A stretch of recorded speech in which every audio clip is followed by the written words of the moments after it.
All right, so today we're digging into a pretty wild story from inside Google Labs. It's about how this small team took a really simple idea and accidentally stumbled into creating a viral AI podcaster that honestly has everyone talking. Let's get into it. So, just imagine this for a second. What if you could upload your resume, or heck, a PDF that just has the word chicken copied 1,000 times, and a few minutes later, you get a genuinely entertaining podcast about it? That's the bizarre magic of NotebookLM's audio overviews. It's this feature that totally went viral by turning any document into a surprisingly human-sounding conversation. Now, the team's goal here wasn't just to get a computer to read text out loud. I mean, we've had that for years. And let's be honest, it's usually super robotic and just painful to listen to. The real challenge, the big idea, was to transform dry, boring information into something that was actually engaging, something you'd want to listen to. To pull this off, the team at Google Labs cooked up what they call a secret sauce. And it's basically a mix of 3 core ingredients, all designed to make the AI audio feel dynamic and alive, not like some machine just reading a script. Okay, so let's break down this secret sauce. First, they made it conversational.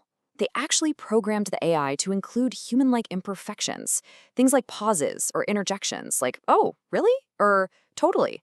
Next, they built in tension. They figured out pretty quick that 2 hosts just agreeing with each other is boring. So the AI creates these little back and forths, a bit of disagreement. And finally, it generates insights. It doesn't just summarize the text. The AI hosts actually try to be funny, coming up with weird metaphors that make you see the information in a totally new way. But here's the thing. This viral hit was not an overnight success. Not even close. The journey to get to these AI podcasts wasn't some random fluke. It was a 2-year evolution that started as this tiny side project with this much, much simpler goal. The original project was called Talk to Small Corpus, which is just a nerdy way of saying let users talk to their data. But the name created this hilarious moment. When the lead product manager, Raiza, first heard it, she thought the engineer actually said talk to a small corpse, which, is a totally different and way creepier AI project. And when you look at the timeline, you can really see how this idea grew up. It all starts in late 2022 with that small corpse project. Then, by May 2023, it gets a proper name, Project Tailwind, and gets announced at Google I/O as a tool for Q&A with your documents. And from there, after a ton of feedback and tweaking, it becomes the NotebookLM we see today, with that killer audio feature. So the whole story of NotebookLM gives us some really powerful lessons for anyone trying to build stuff with AI.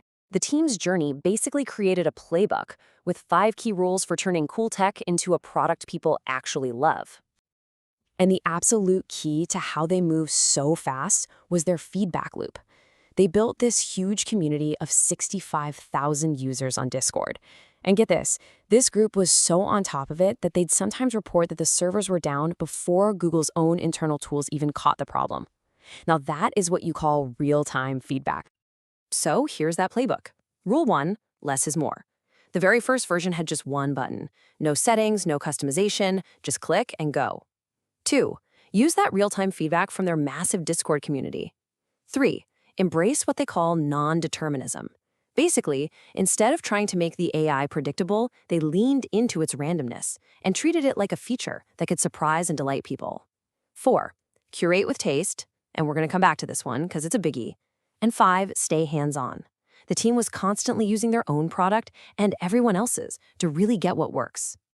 So out of all those rules, the most important one might just be the most human. In a world where anybody can tap into powerful AI, the team found that the thing that really makes you stand out isn't just the technology. It's having a strong, opinionated point of view about what makes something good. The lead PM, Raiza, put it really bluntly. She said if they listened to a podcast their tool generated and they wanted to turn it off after 10 seconds, they knew it was bad. They didn't need a spreadsheet or a user survey to prove it. They just trusted their gut, scrapped it, and tried again. And this really shows you 2 totally different ways to build things. You've got the old school data-driven path, which is slow, it relies on averages, and usually leads to kind of safe, boring products. And then you have this taste-driven path, which is fast, it's about having a strong point of view and aiming for that wow moment. In the world of AI where things move at lightning speed, that second path is a huge advantage. So if there's one big thing to take away from the whole NotebookLM story, it's this. As AI tech becomes more and more of a commodity, the real magic, the secret ingredient, comes from human taste. That ability to curate, to have an opinion, and just to know what feels right, that's what turns powerful technology into something truly amazing. Which leaves us with a pretty fascinating question to chew on. As these AI models get better and better at writing code, analyzing data, even sounding human, is your own unique taste, your personal sense of what's cool, what's interesting, what's just plain good, the one thing that AI will never, ever be able to replicate?